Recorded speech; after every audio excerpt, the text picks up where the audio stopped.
Começa agora o programa Bem Viver, uma prosa sobre saúde, bem-estar, comida e agroecologia. Produção Rádio Brasil de Fato.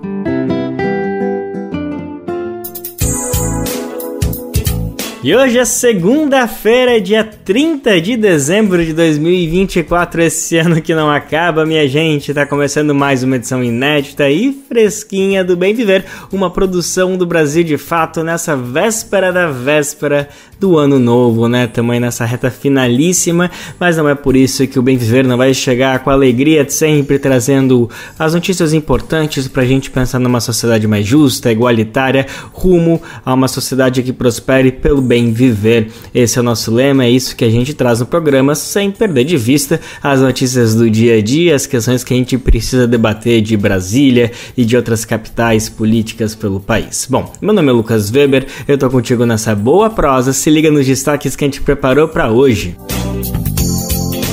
O Alto da Compadecida 2. Conversamos com Virginia Cavendish, atriz do elenco original, que segue na trama interpretando Rosinha.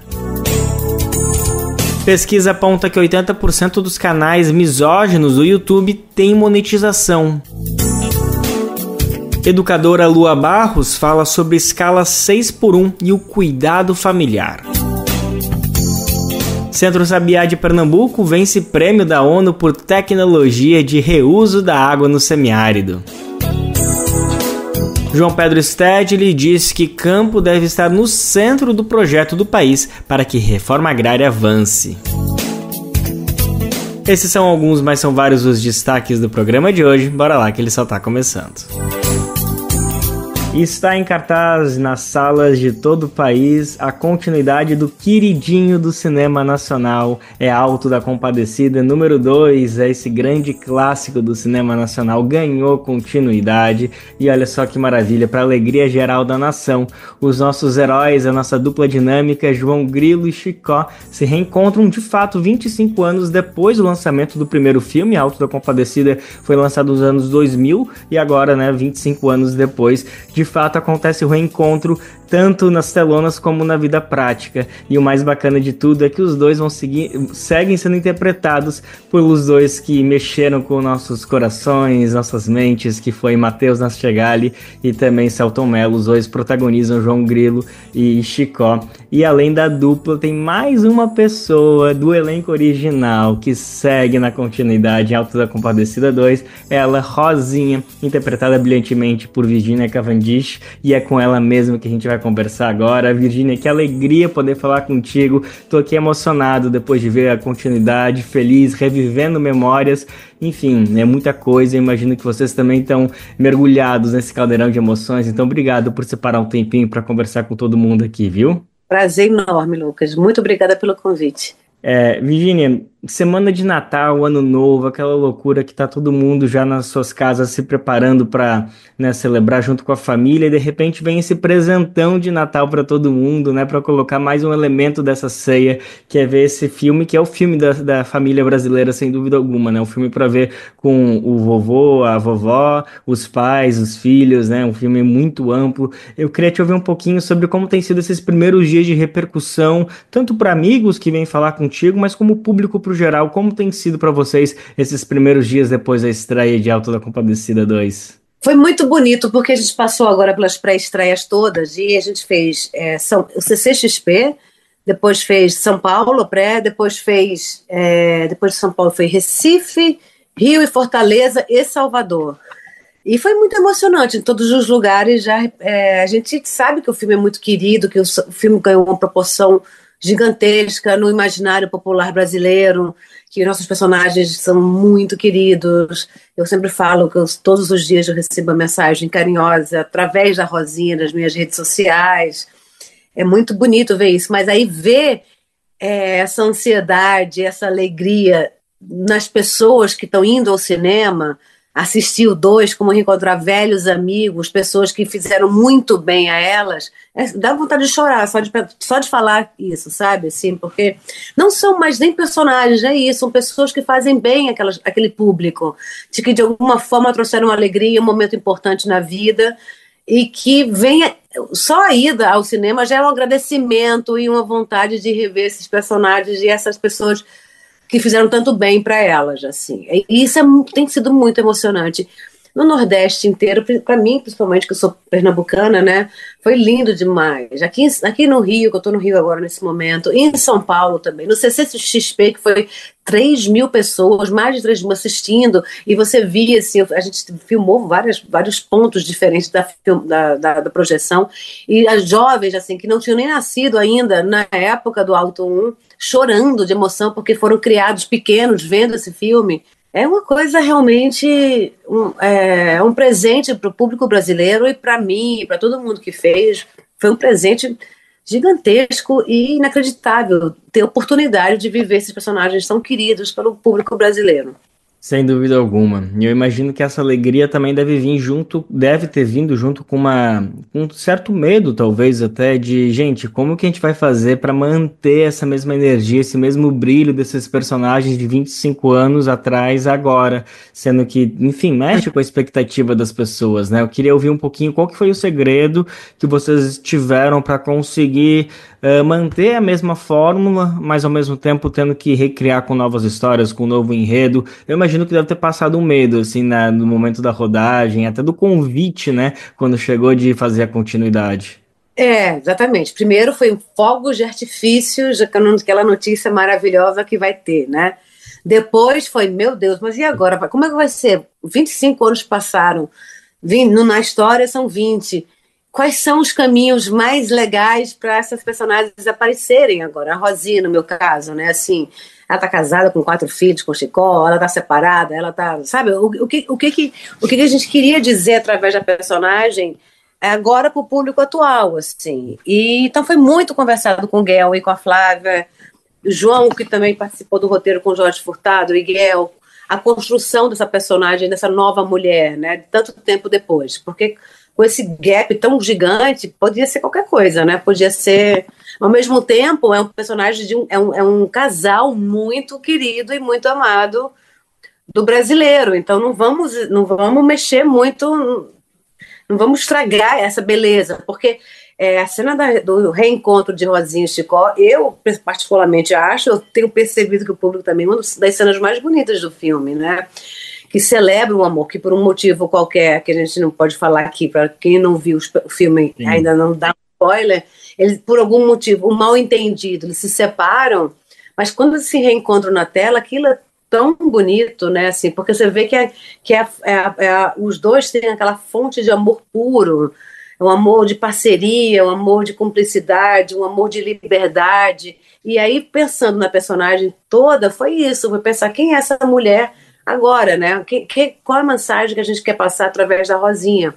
Que é uma mulher empoderada, que é uma mulher que tem o trabalho dela, que é uma mulher que tem um grande amor da vida dela, mas mesmo por ela não estar com ele naquele momento, ela não perde o brilho de viver, e não é a estrutura, a espinha dorsal da Rosinha, porque eu acho que todas as histórias do cinema, da ficção, colocaram sempre a mulher num papel de necessitar de uma cara metade para se estruturar como sujeito, e o filme mostra que não, que sim, é possível ter um grande amor na vida, mas é possível ter muitas outras coisas interessantes na vida de uma mulher, além de ser um par romântico, né, e isso eu acho maravilhoso. Então, quando ela encontra o Chicó, ela é empoderada, ela tem o trabalho dela, ela tem aquele grande amor por ela, e eles preservam uma coisa que é muito legal de se dizer, que existe o casal, mas existe a individualidade de cada um, né? E o respeito a essa individualidade. Eles não querem saber muito, ela não está nem aí por que o Chicó teve com outra,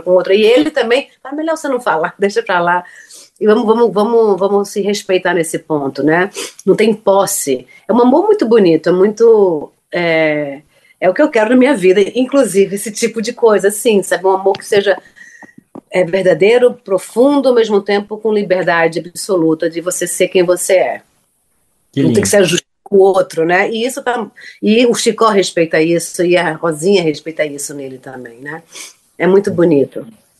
O Guel fala uma coisa muito bonita que eu repito, que eu acho poesia pura, que ele fala que a Rosinha porque é o filme que se passa na década de 50, né, quando as mulheres estavam dentro de casa, tomando conta dos filhos, cozinhando, esperando o marido chegar. E ela tá lá, caminhoneira, trabalhando, ela largou o pai, a herança, a família, largou tudo para fugir com aqueles dois malucos no final do filme 1, né?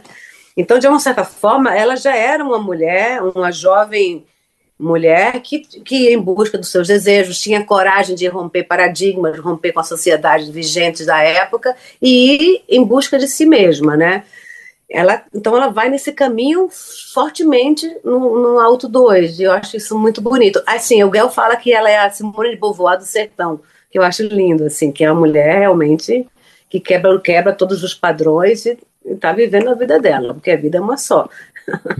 Exatamente. Que legal que tu já trouxe todo esse relato, essa percepção, Virginia, porque eu justamente ia querer te questionar um pouco sobre qual que é a importância de um filme dessa magnitude, dessa abrangência dentro dos corações dos brasileiros ganhar uma continuidade, e uma continuidade ainda mais trazendo novos elementos, novas nuances para a gente discutir a sociedade brasileira, né? O primeiro já traz um grande impacto muito importante a trazer um Jesus negro, né? E dessa vez agora a gente vê uma Nossa Senhora negra também, que é um outro desafio, digamos assim, aos dogmas que a nossa sociedade está convivendo, né? E além de tudo isso, traz essa outra questão que, como você bem falou, no primeiro filme ele só dá uma pequena pincelada sobre quem é essa Rosinha, essa mulher aí que desafia, e agora de repente abrange muito mais, desenrola esse arco desse personagem, né? Talvez vocês terminaram primeiro com essa sensação que precisava desenvolver mais desse poder, desse fogo, dessa subversão da Rosinha, ou foi algo que foi maturando com o tempo e acabou vindo espontaneamente ao longo desses 25 anos? Não, porque a gente não pensava. Depois que teve o primeiro, que foi um sucesso absoluto da série, se cogitou fazer uma série contínua na Globo, né? Mas aí não foi para frente e nunca mais se pensou nesse assunto. Então a gente meio que deixou adormecido, digamos assim, né? E passou esse tempo todo e o mundo mudou muito, e a relação das mulheres com o mundo tem mudado, graças a Deus, né? A gente está cada vez mais conquistando, ainda falta muita coisa, mas a gente está cada vez mais atenta, pelo menos. A gente, homens e mulheres, eu acho, é um trabalho conjunto de fazer com que a igualdade, em todos os sentidos, seja uma coisa normal, né? Não seja uma coisa... Uma conquista muito dolorosa, assim, porque eu falo, na década de 50 as mulheres poucas trabalhavam, iam para a faculdade, uma coisa tão recente, né? O voto não tem nem 100 anos que as mulheres votam. Então, se você for olhar claramente para a condição da feminina e da mulher na sociedade, é um abismo muito gigantesco que a gente está atravessando, e agora está indo mais rápido né, assim, acho que da mesma forma como a tecnologia está vindo, as conquistas das ciências estão vindo rápida, essa igualdade está de alguma forma mais acelerada. Porque passou 3.000 anos, 2.000 anos, a gente sem poder nem estudar na faculdade, sem ter direito a ter o nosso dinheiro de herança que vinha do pai, passava direto para o marido, até menos de 200 anos atrás. É tudo muito recente para a gente, né? Infelizmente, assim.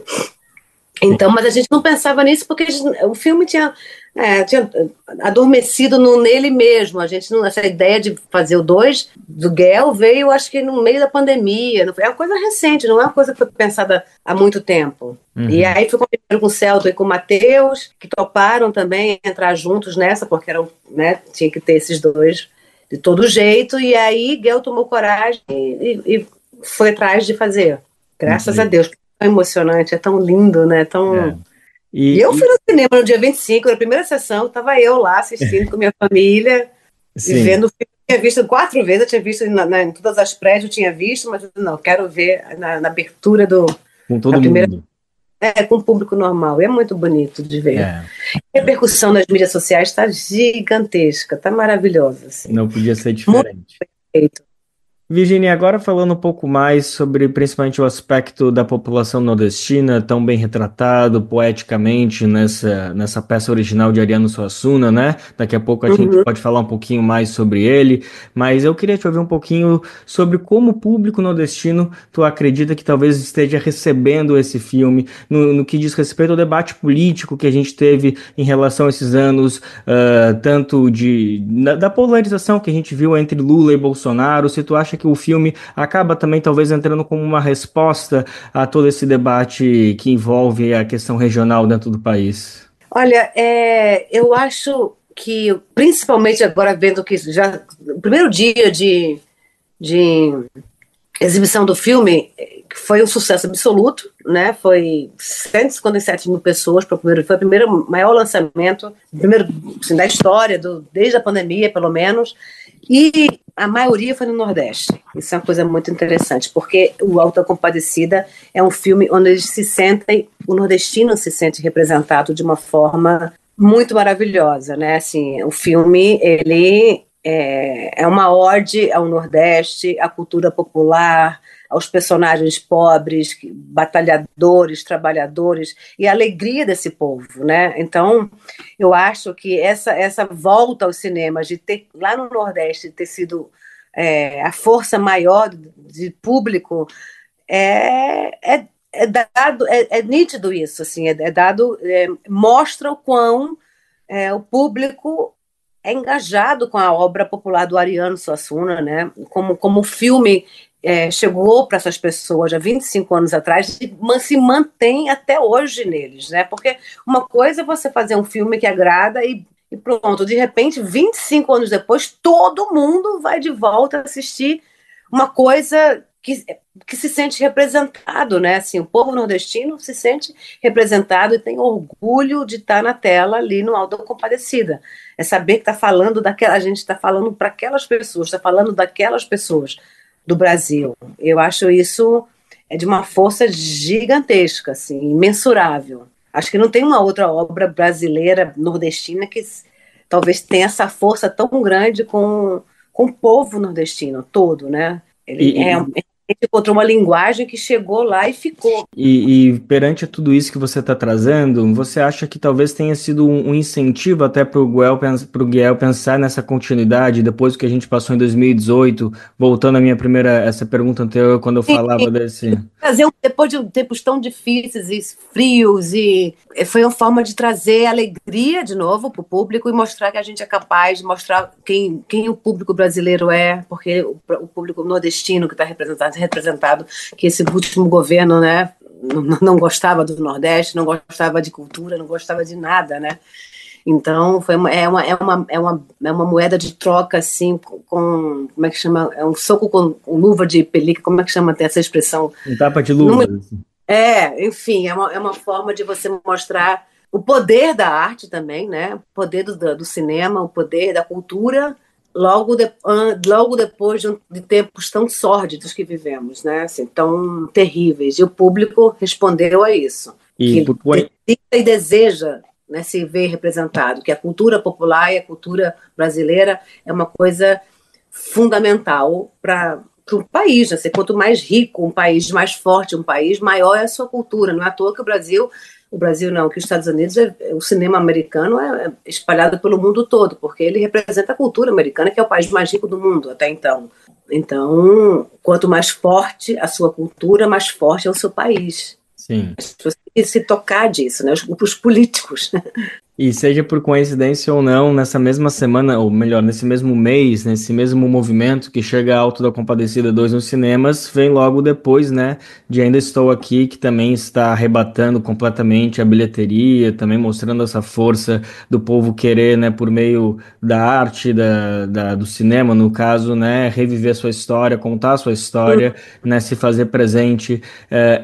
Vendo Ainda Estou Aqui com esse sucesso e sabendo que logo depois, um mesinho depois, ia chegar Auto da Compadecida 2. Vocês se empolgaram com esse nível de adesão do público ao cinema ou até ficaram um pouco reticentes de, nossa, a gente vai ter que competir com outro gigante? Não, foi maravilhoso. Quanto mais o público vai para o cinema brasileiro e percebe que o Brasil tem capacidade de fazer filmes tão comunicativos, isso estimula o público a continuar ainda a assistir o filme brasileiro. Então foi maravilhoso, porque Eu Ainda Estou Aqui é um filme brilhante que tem que ser visto como Auto da Compadecida nas escolas, para as crianças aprenderem desde cedo o terror que vivemos durante muitos anos no Brasil, né? E ver o Brasil representado também, está vendo, indo para o mundo todo. Isso é o poder do cinema e da sua cultura, né? e mostrado logo em seguida o Auto da Compadecida, que é um filme tão diverso, né? O Brasil é um país continental que tem muita história para ser contada. E você contar ela de formas competentes, com grandes atores, com grande cinematografia, o público brasileiro é ávido para se reconhecer em cinema, né? A gente fala que o público brasileiro, só 13% foi no ano melhor que teve, foi assistir filme brasileiro, o resto tudo para fazer filme estrangeiro. A gente tem um potencial enorme de conquista de plateias para filmes brasileiros, né? Então, quanto mais filme bom brasileiro, mais a gente vai entrar para 14, 15, 16, 20%. O ideal é que a gente pudesse ter 50% do público brasileiro de um ano seja filme brasileiro, pelo menos, né? Não, pode falar, diga. Não, e acho que é só para complementar justo o que tu estava te dizendo. Então, se você acha que a gente pode estar diante de um marco, talvez do cinema nacional, com esses dois grandes filmes chegando nesse mesmo momento, será que a gente pode estar vendo aí um novo marco do cinema nacional, cada vez mais olhando para si próprio, olhando para o cinema e as pessoas querendo e acreditando nos cinemas em cartazes que são nacionais? Tomara que sim, eu acho que sim. Eu acho que foi uma sorte danada um vir atrás do outro, assim esses dois filmes tão significativos para o Brasil, assim. Então, eu ainda estou aqui com essa história necessária e brilhantemente contada, e o Auto da Compadecida também, que já veio com a expectativa gigantesca por conta do primeiro, e graças a Deus está sendo muito positiva a toda a repercussão das pessoas que têm assistido ao filme, né? Eu acho que sim, que vai virar um bloco, né? Viram os dois juntos, viram um bloco de público que acho que vai fazer diferença no futuro. E assim a gente torce e segue e aproveita para fazer essa entrevista para convocar as pessoas que ainda não foram ver um dos dois filmes, né, que compareçam nesse momento final de ano aí, né, que aproveite um pouquinho desse recesso para ocupar salas de cinema. Virgínia, para encerrar nossa entrevista aqui, deixei para o final uma pergunta um tanto quanto provocativa, mas eu acho que o objetivo dela é saudar essa grande figura, esse grande gênio da literatura, da arte, que foi Ariano Suassuna, e queria trazer um pouquinho ele para nossa conversa, nessa provocação de o que diria ele diante de Auto da Compadecida 2. Ele queria uma continuidade? O que tu pode falar de bastidor ou da tua própria percepção? Eu posso falar, o João Suassuna, que é o neto dele, foi quem fez toda a negociação para poder fazer o 2 e tudo mais, seria a pessoa ideal para responder essa pergunta.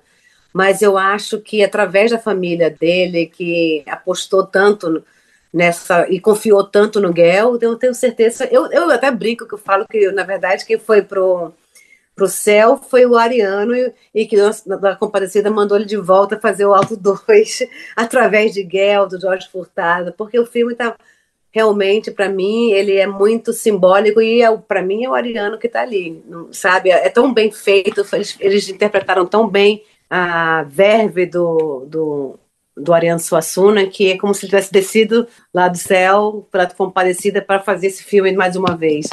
Que lindo. Essa foi Virgínia Cavendish, ela que é a Rosinha de Auto da Compadecida 1 e segue de novo agora mais uma vez nas telonas em Auto da Compadecida 2. O filme estreou no Natal, dia 25, e bota nas telas de novo essa dupla João Grilo e Chicó, Matheus Nachegali e Celton Mello, que estão aí mais uma vez comandados por Guel Arraes, agora também com Jorge Furtado, uma grande turma por trás aí, fazendo desse filme mais uma vez uma grande obra, um grande clássico do cinema, e a gente estava celebrando e ajudando todo mundo a ir ao cinema, convocando, fazendo essa convocatória para ocupar as salas de cinema do Brasil nesse final de ano, início de 2025. Virgínia, mais uma vez, muito obrigado pela disponibilidade, uma alegria falar contigo, parabéns por esse mais um trabalho arrebatador, tenho certeza que os números, se não forem iguais do primeiro, vão superar, então, muito bom falar contigo, obrigado mais uma vez, viu? Prazer enorme, Lucas, muito obrigada pelo convite. Feliz ano novo. O Brasil de Fato te apresenta integrantes de movimentos populares. Olá, eu sou o Greg, sou coordenador do Fórum Nacional pela Democratização da Comunicação. O Fórum ele congrega entidades da sociedade civil de todas as regiões do Brasil. A gente está empenhado na defesa da democratização da comunicação, seja os meios tradicionais, ou seja as plataformas e as grandes mídias que estão aí hoje na internet. E a gente defende a liberdade de expressão em todas as áreas e estamos hoje atuando em vários espaços institucionais.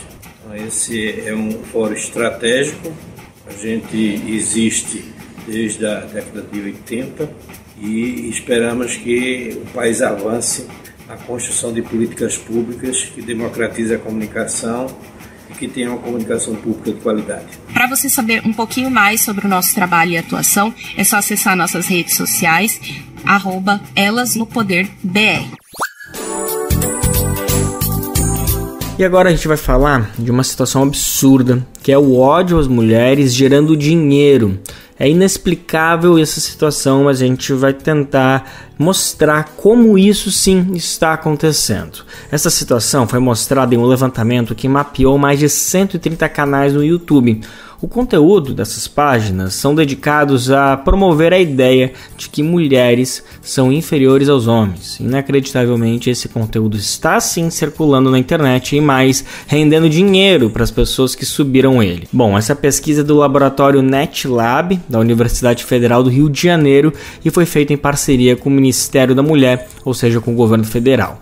A gente vai saber mais detalhes sobre esse assunto. Nosso repórter Leonardo Fernandes, diretamente de Brasília, acompanhou a coletiva, o pronunciamento do governo e também das pesquisadoras do NetLab e explica melhor que história é essa e que medidas a gente precisa cobrar das autoridades para que isso tenha fim. Uma pesquisa inédita do laboratório NetLab da UFRJ e do Ministério das Mulheres revelou que somente na plataforma de vídeos YouTube, de propriedade da empresa Google, há pelo menos 137 canais com conteúdos explicitamente misóginos. De acordo com o estudo intitulado Aprenda a Evitar este Tipo de Mulher, Estratégias Discursivas e Monetização da Misoginia no YouTube, os vídeos analisados somam 3,9 bilhões de visualizações e 23 milhões de comentários. E o ódio às mulheres parece ser um bom negócio.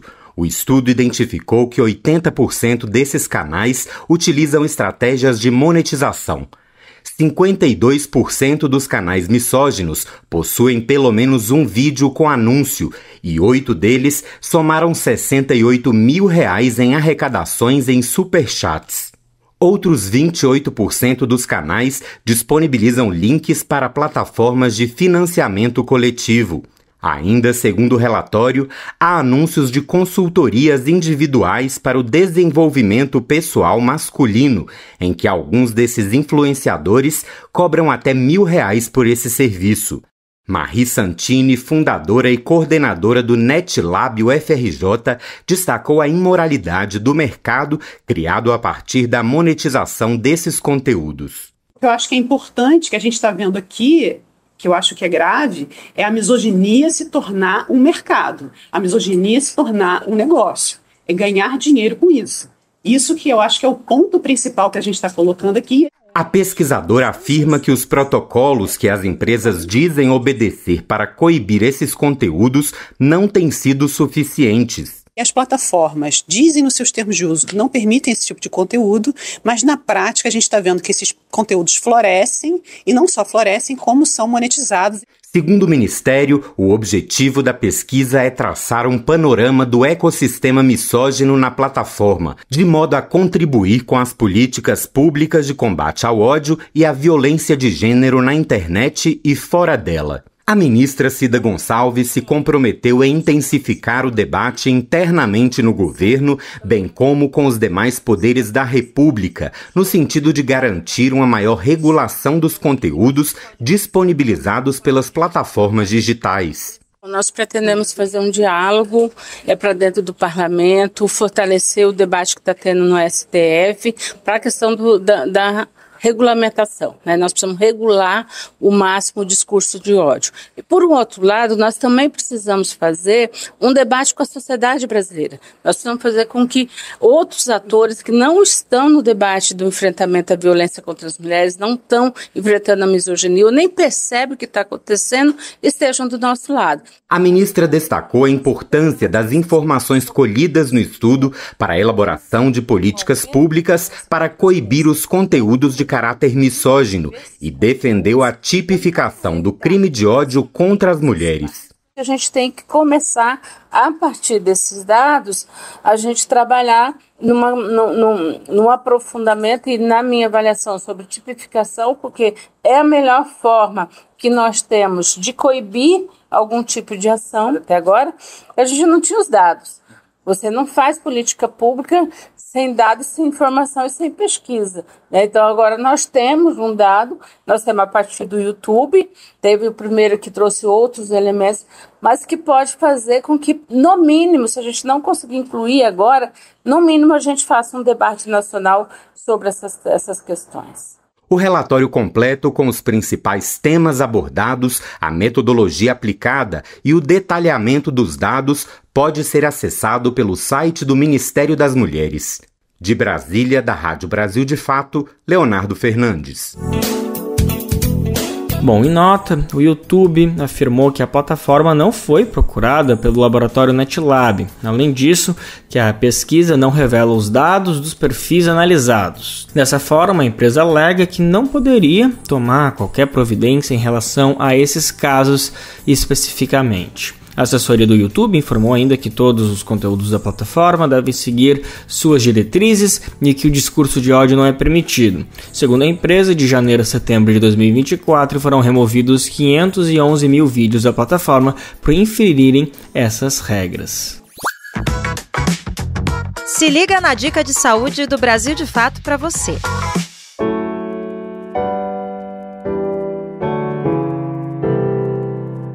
Olá, meu nome é Kalian, eu sou fisioterapeuta pediátrica de São Paulo e hoje eu vou abordar um tema muito atual, o uso de telas na infância. A recomendação é que para crianças de até 2 anos de idade elas não tenham nenhum contato com telas. Após esse período, o uso máximo seria de 1 hora por dia, com um aumento gradual e lento conforme o passar dos anos. Isso porque o uso excessivo de telas já está relacionado com um aumento de irritabilidade, dificuldades de sono, uma tendência precoce ao sedentarismo, entre outros problemas que estão sendo cada vez mais estudados. Pensando no lado socioemocional, esses conteúdos rápidos de 15, 30 segundos e uma possibilidade infinita de acesso aos conteúdos faz com que a criança não desenvolva a habilidade de esperar o tempo das coisas. Muitas crianças não conseguem usar a criatividade durante o tédio, que é tão importante na infância.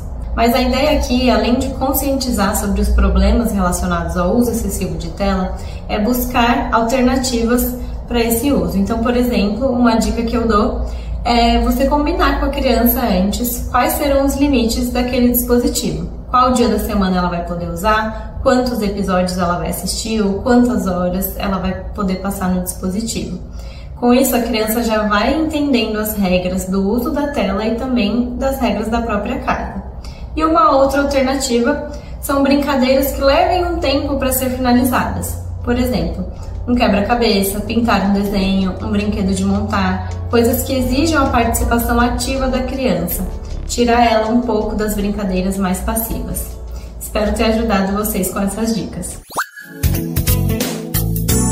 Tem um recadinho aqui que a gente tem muita alegria de trazer, que é uma maneira de ampliar as vozes que ecoam aqui pelo Bem Viver. Porque além de acompanhar nosso programa, seja pelo rádio, na sua plataforma preferida de podcast, você também pode receber as principais notícias do Brasil de Fato, adivinha só, diretamente no seu e-mail, todo dia fresquinho ali, esperando a hora que você toma o seu café. É simples, gente. Basta se cadastrar na nossa página e escolher as categorias de notícias que mais te interessam, porque além de tudo, a gente faz essa curadoria a depender do que você quer ler, se informar. Bom, assim você fica por dentro dos principais acontecimentos do Brasil e do mundo e também confere análises aprofundadas com uma visão popular do nosso dia a dia. É bem simples. brasildefato.com.br/boletim. Simples assim. brasildefato.com.br/boletim. Se alimentar como um ato político e comida sem veneno? O Armazém do Campo reúne as duas coisas com a agricultura familiar orgânica e agroecológica dos assentamentos da reforma agrária. São várias lojas espalhadas pelo Brasil com produtos do Movimento Sem Terra, MST, além de atividades culturais, cafeteria e almoços coletivos. Encontre o Armazém do Campo mais próximo de você pelas redes sociais e venha. Traga sua família e amigos para conhecer um novo jeito de comer bem.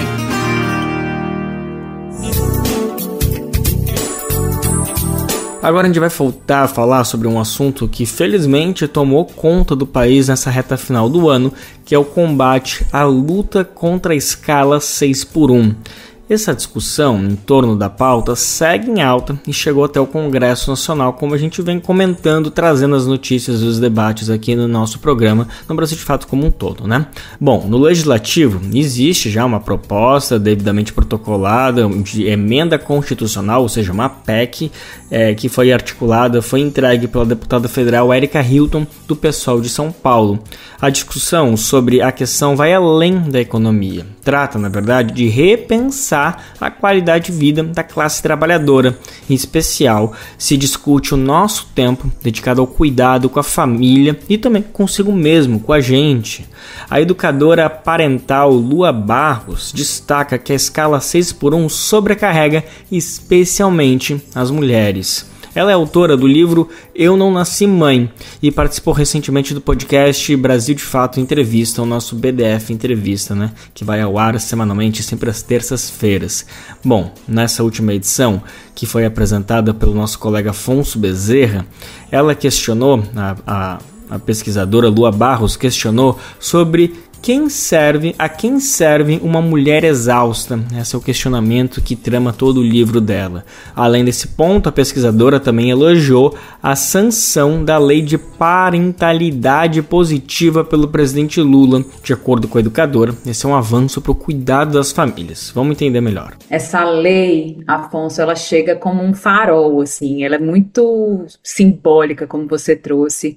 E muito importante da gente prestar atenção que movimentação é essa, porque nós somos um dos poucos países, né, que temos o Estatuto da Criança e do Adolescente, que garante direitos, é um estatuto muito jovem, né, muito recente na nossa história, mas que ele é pouco cumprido, ele é pouco conhecido, ele é pouco observado, ele é pouco cuidado. Então, essa lei, né, que é a lei da parentalidade, apelidada Lei da Parentalidade Positiva, é uma lei que vem lembrar a gente a importância do cuidado com as famílias, porque a gente não está falando da criança sozinha mais, né? O ECA vai pontuar para a gente a criança como sujeito, como alguém dentro da sociedade com valor, né? Essa lei, ela vem reforçar a importância do cuidado com as famílias, porque quando a gente vai falar de parentalidade, a gente está falando de quem cuida, de quem promove essa série de cuidados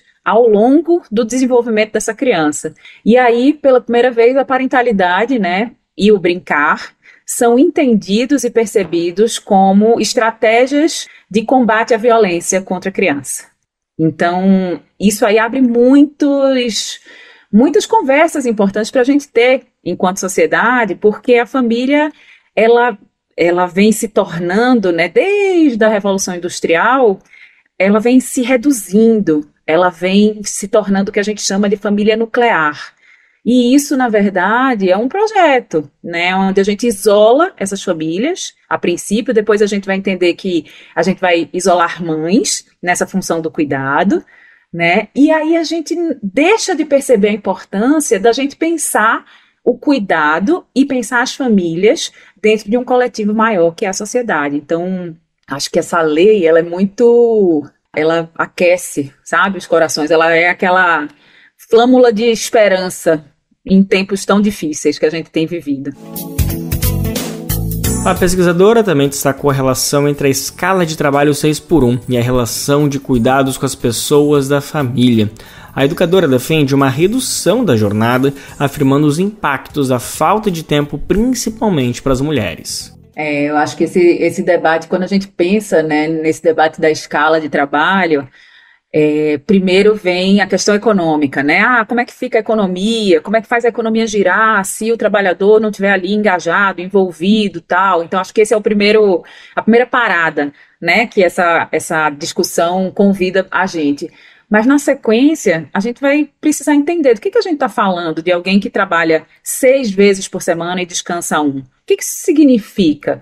Que significa que essa pessoa ela vive para esse trabalho, ela não vive para viver a própria vida, ela não vive para descobrir prazeres, ela não vive para estudar, ela não vive para crescer, ela vive para atrofiar, né? E aí quem é que está na ponta desse negócio sendo absolutamente massacrado? São as mulheres, são as mães que se distanciam dessa família para conseguir a grana, conseguir colocar comida dentro de casa, mas que aí vai pendular, vai faltar uma coisa que é a presença, né, a dimensão do cuidado. Então, é muito engraçado como essas discussões elas se dão, né, e elas vão sempre para um campo da polarização. É muito difícil hoje a gente conseguir dialogar sobre isso, sobre prós e contras, a gente colocar a nossa opinião sem que isso seja uma afronta, sem que a gente esteja, quando a gente fala, né, da importância do cuidado, a gente não está destituindo a importância da economia, né, muito pelo contrário, a gente está querendo entender que o cuidado também faz parte dessa economia, também move essa economia. A gente, dentro da Rede Amparo, que é a nossa iniciativa, né, que hoje é uma iniciativa que está muito voltada para a formação de profissionais da área da parentalidade, a gente discute muito que a família ela é a célula primordial da sociedade. E, como tal, ela funciona como um mecanismo de saudabilidade para quem está chegando nessa sociedade. Né? A gente fala, as crianças são o futuro. Não, as crianças elas são o presente. Se a gente não cuida dessas crianças hoje, se a gente não está ali numa lida que é duríssima para passar valores, para entender a importância da presença, da conexão, né, dessa família, a gente vai colocando na sociedade, vai jogando na sociedade pessoas que estão cada vez mais desfeitas dos seus valores. Então, tem um negócio aí, uma cadeia que se retroalimenta, que ela é pouco vista. Ela não é dada a ela a real importância, né? Gente, quem quiser entender melhor essas ideias e conseguir ouvir com mais tempo e até compartilhar todas essas ideias da pesquisadora, educadora Lua Barros, que conversou com a gente no BDF Entrevista, pode procurar a edição completa desse episódio, que está em texto, está em áudio, está em vídeo, basta ir em radiobrasildefato.com.br e lá você procura o ícone do BDF Entrevista, que aí dá para ler tudo à vontade e compartilhar com quem quiser. Gente, agora a gente vai compartilhar um recado, um bilhete sonoro que vem do coração de toda a equipe do Brasil de Fato. Não se esquece, tá? É que a gente precisa da sua colaboração para continuar produzindo conteúdo de qualidade, com todo o rigor jornalístico que você já conhece e confia. Nosso trabalho é e sempre será trazer a visão popular dos fatos, tanto no Brasil quanto no mundo, e você pode nos ajudar por meio do nosso Apoie-se, contribuindo com o valor que puder, que estiver ao seu alcance. Assim você se junta a quem luta contra a desinformação e constrói um futuro melhor para todos e todas. Bora nessa, gente? O site é bem fácil, apoia-se/Brasil de Fato, apoia.se/Brasil de Fato. O link também está disponível na descrição desse episódio, nas plataformas de podcast. Tamo junto, hein, galera? Nesse mês de dezembro, olha só que notícia bacana, a organização agroecológica Centro Sabiá venceu o prêmio da ONU Pacto contra a Fome. Nada mais justo. Quem conhece, quem acompanha o Bem Viver com certeza conhece o trabalho que o Centro Sabiá realiza, principalmente no Nordeste, mas vai muito além. Bom, esse reconhecimento para a organização pernambucana foi por conta das tecnologias de reuso da água no semiárido. Esse é o segundo ano consecutivo que uma iniciativa do estado de Pernambuco conquista o prêmio. Já tá virando tradição, né, gente? No ano passado a gente falou sobre isso. A campanha Mãos Solidárias do MST com outros parceiros foi a vencedora. Bom, vamos saber mais detalhes da conquista desse ano do Centro Sabiá. Quem está aqui para falar para a gente diretamente de Pernambuco é Daniel Lamir. O Centro Sabiá foi vencedor do prêmio Pacto contra a Fome, promovido pela ONU. A instituição foi reconhecida na categoria Segurança Alimentar por sua atuação e projetos na região do semiárido. É o segundo ano consecutivo que Pernambuco ganha o prêmio. Em 2023, a honraria foi para a campanha Mãos Solidárias, iniciativa do MST em parceria com outras instituições. A experiência do Centro Sabiá premiada foi um projeto de reuso de águas cinzas, que é quando a água do banho, das pias, tanques e máquinas de lavar roupa são tratadas e reaproveitadas para fins não potáveis. Apesar de ser uma água com qualidades inferior à da chuva, ela passa por tratamento e pode ser usada para irrigar a plantação, limpeza da casa e afins. O prêmio foi entregue em dezembro em uma cerimônia realizada no auditório do Sesc Pinheiros, em São Paulo. Coordenador da instituição, Carlos Magno subiu no palco após o resultado e explicou mais sobre a iniciativa premiada. Segundo ele, a ideia surgiu como forma de ampliar os avanços garantidos com a implementação das cisternas, capazes de captar, armazenar e conservar a água. Que depois das cisternas a gente é muito curioso e a gente disse, vamos ter que ter outra coisa. Ou seja, nenhuma gota a menos. E a gente montou esse sistema junto com várias organizações que a gente utiliza toda a água que tem na casa, porque já é pouca, e a gente reutiliza. Como se, eu digo assim, a gente empurra o ciclo da água para frente e transforma poluentes, que são as águas poluídas, em mais comida no semiárido. O Sabiá implementou as tecnologias para tratar e reutilizar as águas cinzas em sistemas agroflorestais e plantações das famílias camponesas no interior nordestino. A instituição surgiu em 1993. Carlos Magno lembrou dessa história no seu discurso, destacando a relação com o Centro Josué de Castro, núcleo criado para homenagear o geógrafo recifense notabilizado pelos estudos referentes ao combate à fome. Nós somos filhos do Centro Josué de Castro e nós nascemos para combater a fome. Em 93, ocorreu uma seca muito, muito séria no semiárido brasileiro. Muita gente morreu de fome. E a gente nasce naquele momento para construir um sistema produtivo que fosse resiliente à seca, mas que também pudesse produzir mais alimentos. Mas, sobretudo, sabe, Geise, construir uma narrativa sobre o semiárido. No discurso, Magno também lembrou as mais de 1.200.000 cisternas construídas pela ASA, a Articulação Semiárido Brasileiro, garantindo mais segurança hídrica para as famílias da região. Eu nasci em 1980, eu nasci no semiárido, eu sou lá do sertão da Paraíba, a 500 quilômetros de João Pessoa. Quando eu nasci, na Paraíba morriam 10.000 crianças antes de completar 1 ano, todos os anos. É muita gente que morre, né? A maioria das crianças, elas morriam por água contaminada, por desnutrição. E a gente construiu muita coisa nesse processo. Em 99, a gente fundou uma articulação grande, chamada Articulação do Semiárido Brasileiro, que construiu mais de 1.200.000 cisternas. Hoje, nenhuma criança morre mais por falta de água, nem por fome. O prêmio Pacto contra a Fome é entregue pela Coalizão Pacto contra a Fome, formada por agências da ONU voltadas para a alimentação e agricultura, a FAO, e de promoção da educação, ciência e cultura, a Unesco. Do Recife, da Rádio Brasil de Fato, Daniel Lamir. Lembrando que o reuso de águas no semiárido tem possibilitado a produção de alimentos por meio de diversas tecnologias sociais. Elas foram desenvolvidas ao longo de décadas por organizações que atuam na região climática do semiárido. A inspiração delas é a própria sabedoria popular camponesa e a cultura de estoque de água, alimentos e sementes. Viva o Nordeste brasileiro! O Brasil de Fato te apresenta integrantes de movimentos populares. Olá, sou Regiane Silva, sou mulher, negra, agricultora e represento a coordenação executiva da ASA Brasil. E esse ano a ASA ela celebra os seus 25 anos. 25 anos de luta pela segurança hídrica através da captação e armazenamento de água de chuvas.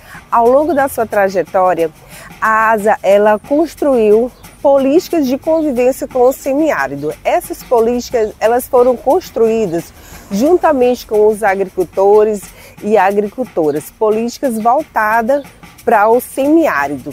E uma delas, nós temos as tecnologias de produção, que nós temos os quintais produtivos, onde as famílias produzem o seu próprio alimento, alimentos saudáveis, alimentos agroecológicos, e dessa forma elas contribuem também com a sustentabilidade do planeta. E assim, nesses 25 anos, a gente também tem um desafio muito grande, que é lutar pela questão das energias renováveis, para que cada família possa ter uma energia de qualidade em sua casa, cada família ela possa produzir sua própria energia. Então, esse é também uma pauta que a ASA está trazendo nesses 25 anos para que a gente possa também estar contribuindo para a sustentabilidade do planeta. E aí, para vocês acompanharem as nossas ações, sigam-nos nas redes sociais. Para você saber um pouquinho mais sobre o nosso trabalho e atuação, é só acessar nossas redes sociais, @elasnopoderbr.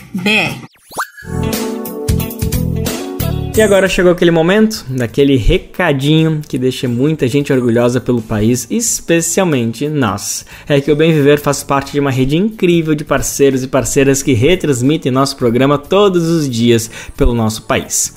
Lembrando então que a gente quer mandar um abraço, né? Agradecer demais a todo mundo que faz essa articulação acontecer. São quase 500 emissoras espalhadas pelo país e a boa notícia é que ela pode crescer ainda mais, essa super rede. Você pode se juntar se você tem aí uma rádio comunitária, regional, educativa e quer também ter o Bem Viver tocando por aí. Fique sabendo que é tudo de graça, meu senhor, minha senhora. Vai em radiobrasildefato.com.br, clique em como ser uma rádio parceira, que tem o caminho, o tutorial para você entrar junto com a gente nessa. Lembrando também que o nosso programa fica disponível para download no nosso site, também dá para ouvir por lá, ou também na sua plataforma preferida de podcast, como Spotify, Deezer, iTunes e Google Podcast.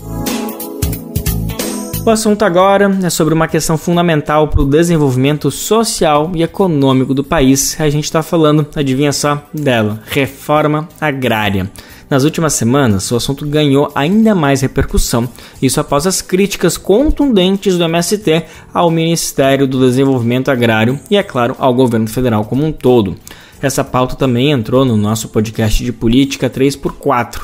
Na edição mais recente foram apresentados dados sobre assentamentos nos últimos governos, e esses números expõem a desaceleração de políticas públicas voltadas ao campo. Enquanto o governo promete avanços para janeiro de 2025, movimentos populares cobram ações mais firmes para ontem. Eles enfrentam entraves estruturais e orçamentários que impedem a transformação desse cenário. O levantamento traz essa dimensão de queda nos assentamentos da gestão no país. Então, só para a gente exemplificar melhor qual é a situação. Durante o primeiro governo Lula, entre 2003 e 2006, foram criados 1.700 assentamentos, 1.700. No segundo, entre 2007 e 2010, já foi uma queda para 979 assentamentos, né? Então, basicamente, caiu pela metade, até um pouco mais. Já no primeiro governo da Dilma Rousseff, da ex-presidenta Dilma Rousseff, entre 2011 e 2014, foram realizados 455, mais uma vez uma queda de mais ou menos pela metade.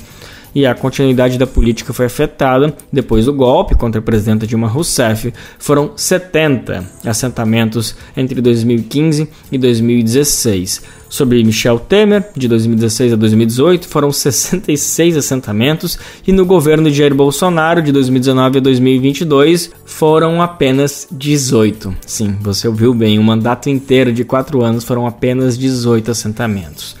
Bom, em 2023 a expectativa é que o governo Lula mudasse toda essa história, né? Mas nesse ano de 2023 foram apenas 10 assentamentos, número considerado insuficiente pelo MST.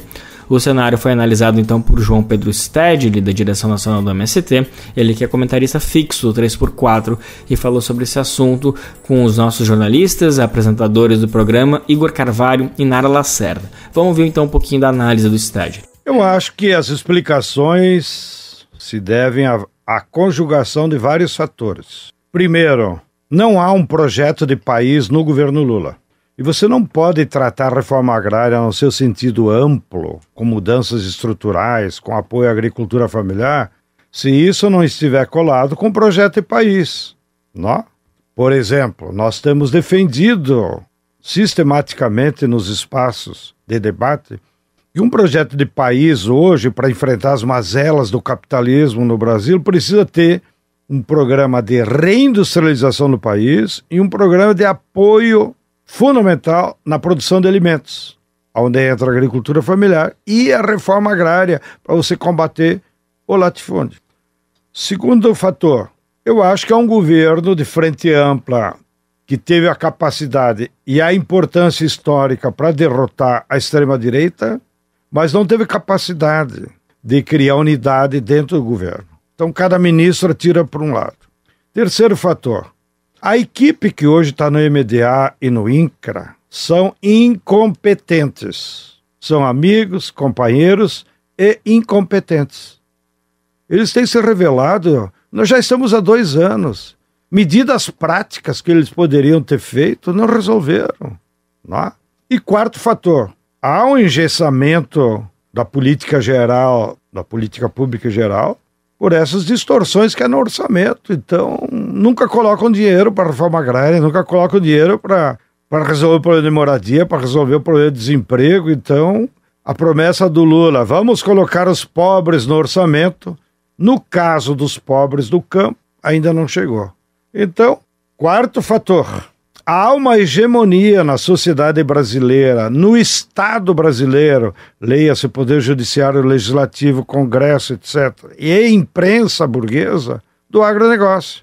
Então, o agronegócio é cantado em verso e prosa como a solução dos problemas brasileiros, quando ele é a causa dos problemas. E então, dentro do governo, se cagam de medo de fazer qualquer coisa que possa gerar atritos com o agronegócio. Soma tudo isso e bota no liquidificador, resultado, em 2 anos não avançou nada, que mesmo os 10 assentamentos que tu copiou lá nas estatísticas do INCRA, são irreais, não houve desapropriação, eles simplesmente foram lá, legalizaram áreas que os companheiros já estavam há 10, 15 anos em cima, então não houve nenhuma novidade, né? Só houve uma legalização que é boa, necessária, faz parte do modus operandi do INCRA, mas que não alterou nada. No fundamental, agora te devolvo a provocação, no fundamental, nós temos 72 mil famílias acampadas do MST e outras 30 mil de outros movimentos, da CONTAG, de movimentos localizados. E para esses acampados o governo não fez nada. Eu tenho provocado nossos amigos dentro do governo. Você vai junto comigo lá para citar o mais próximo aqui dos nossos estúdios, você vai comigo lá no acampamento Marielle Vive para explicar para ele. Por que não está avançando a reforma? E no caso deles, inclusive, é bem simples, porque o governo pode desapropriar, e lá o que nós estamos dizendo, nessas áreas próximas de cidade, as famílias com 2, 3 hectares já resolvem o problema, não precisa ser aquelas áreas enormes. Então, infelizmente, a reforma agrária, mesmo uma reforma agrária parcial, como vem dos governos anteriores, uma reforma agrária ainda do tipo clássico, de só tentar resolver o problema de pobre, nem essa conseguiu avançar. Gente, lembrando que o podcast 3x4, você sabe onde ouvir, né? Mas não custa lembrar. A nossa dica para ouvir mais que esse trecho, para acabar ouvindo o programa inteiro, seja acessar o nosso site, né, brasildefato.com.br, ou você também pode procurar na sua plataforma preferida de podcast, que pode ter certeza que está lá, 3x4, escreve por extenso que você encontra fácil. Essa audição nos ajuda também a refletir em um país que avance mais na reforma agrária, né? Esse é um sonho e luta de muitas pessoas para um país de redistribuição de terras e redução, consequentemente, da desigualdade social. Além disso, que valoriza a agricultura familiar, responsável pela comida de qualidade, de verdade, e pela nossa segurança alimentar como um todo. Então esses são apenas muitos dos pontos que nos conectam, que nos fazem a necessidade de tocar essa história por justiça no nosso país.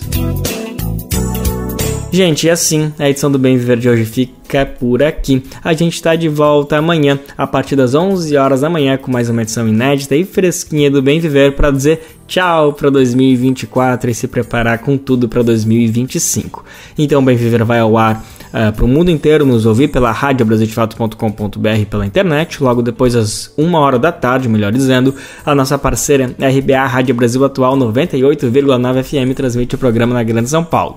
Mas o Bem Viver vai ao ar em diversas rádios pelo país, e lista completa de emissoras que retransmitem o Bem Viver você encontra no nosso site, na matéria de divulgação diária do programa. Aqui a gente aproveita para agradecer esses veículos por estarem com a gente. O Bem Viver também fica disponível com podcast no Spotify, Deezer, iTunes e Google Podcast. A apresentação apresentação deste programa foi Lucas Weber, roteiro de Daniel Lamir. Estivemos juntos na produção e edição, além dela, junto conosco, Marina Hara. Os trabalhos técnicos são de Lua Gattinoni, Adilson Oliveira e André Paroche. Coordenação de Rádio e TV, Monize Ravena, diretora de programa de áudio Camila Salmásio, direção executiva Nina Fidelis, apoio toda a equipe de jornalismo do Brasil de Fato. É isso, gente. Amanhã não estarei mais por aqui, vou tirar alguns dias de recesso, de descanso. Ano que vem tô de volta pra gente fazer mais um belo ano cheio de bem viver pra todo mundo. Até lá, gente. Boa virada. Você ouviu o programa Bem Viver, uma prosa sobre saúde, bem-estar, comida e agroecologia. Produção Rádio Brasil de Fato.